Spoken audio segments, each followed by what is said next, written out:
युवा क्रांति संगठन के जिला अध्यक्ष संगमेश भुरे के नेतृत्व में बीदर के पत्रिका भवन में एक प्रेस मीट आयोजित की गई। इस प्रेस मीट को संबोधित करते हुए संगमेश भुरे ने बीदर जिले में आंगनबाड़ी कार्यकर्ताओं और सहायिकाओं की भर्ती में हुए घोटाले के बारे में बात की। उन्होंने चेतावनी दी है कि इसमें शामिल अधिकारियों के खिलाफ कानूनी कार्रवाई की जाए, नहीं तो 3 अप्रैल को उक्त अधिकारियों के खिलाफ विरोध किया जाएगा। इस अवसर पर मलिक मडगे एवं अन्य उपस्थित थे। केपी न्यूज के कैमरामैन पपुराज का कवरेज।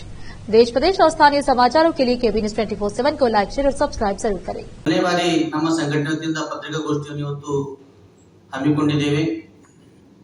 ಬೀದರ್ ಜಿಲ್ಲೆಯಲ್ಲಿ ಅಂಗನವಾಡಿ ಕಾರ್ಯಕರ್ತೆ, ಸಹಾಯಕಿ ಹಾಗೂ ಕಾರ್ಯಕರ್ತೆಯರ ನೇಮಕದಲ್ಲಿ ಬಹಳ ಗೊಂದಲ, ಪಟ್ಟಿ ತಯಾರು ಮಾಡಿರೋದು ಬಹಳ ಗೊಂದಲದಿಂದ ಕೂಡಿದೆ। ಅದರಲ್ಲಿ ಎಲ್ಲೋ ಒಂದು ಅವ್ಯವಹಾರ ಆಗಿರುವಂತ ಶಂಕೆ ಇವತ್ತ ನಮ್ಗೆ ಅನಿಸ್ತಾ ಇದೆ। ಯಾಕಂತಂದ್ರ ಮೊನ್ನೆ ಕಮಲನಗರ ತಾಲೂಕಿನ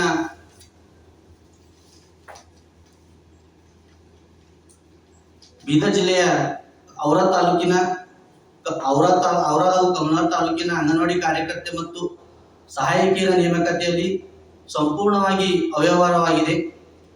ಇದನ್ನು ನಾವು ಸಂಪೂರ್ಣವಾಗಿ ಯುವ ಕ್ರಾಂತಿ ಸಂಘಟನೆ ಖಂಡಿಸುತ್ತೇವೆ।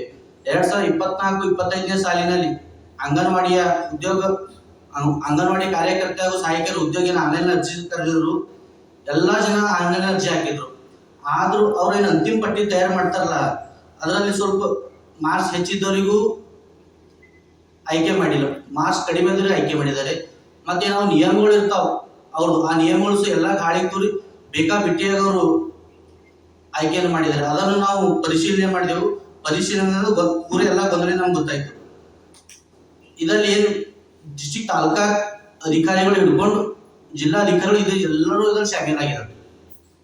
ಎಲ್ಲರೂ ಮತ್ತು ಕಣ್ಣಾರೆ ಕಂಡರು ಸಹ ಎಲ್ಲ ಜಿಲ್ಲಾ ಅಧಿಕಾರಿಗಳು ಎಲ್ಲ ಕಣ್ಣಾರೆ ಕಣ್ಣು ಮುಚ್ಚಿ ಕುಳಿತಿದ್ದಾರೆ। ಯಾರು ಹಣ ಕೊಡ್ತಾರ ಅಂತವರಿಗೆ ಕೆಲಸ, ಯಾರು ಹಣ ಕೊಟ್ಟಿಲ್ಲ ಅಂತವ್ರಿಗೆ ಪಟ್ಟಿಯಲ್ಲಿ ಹೆಸರೇ ಸೇರಿಸಿಲ್ಲ।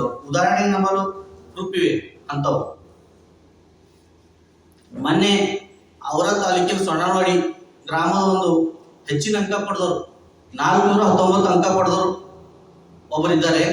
ಅವರು ಮೊದಲನೇ ಪಟ್ಟಿಯಲ್ಲಿ ಹೆಸರು ಬಂದಿದೆ, ತಾತ್ಕಾಲಿಕ ಪಟ್ಟಿಯಲ್ಲಿ ಹೆಸರು ಬಂದಿದೆ। ಅದೇ ಮತ್ತ ಫೈನಲ್ ಲಿಸ್ಟ್ ಮಾಡುವಾಗ ಅವ್ರ ಹೆಸರು ತೆಗೆದಾಗ ಬಿಟ್ಟಿದ್ದಾರೆ।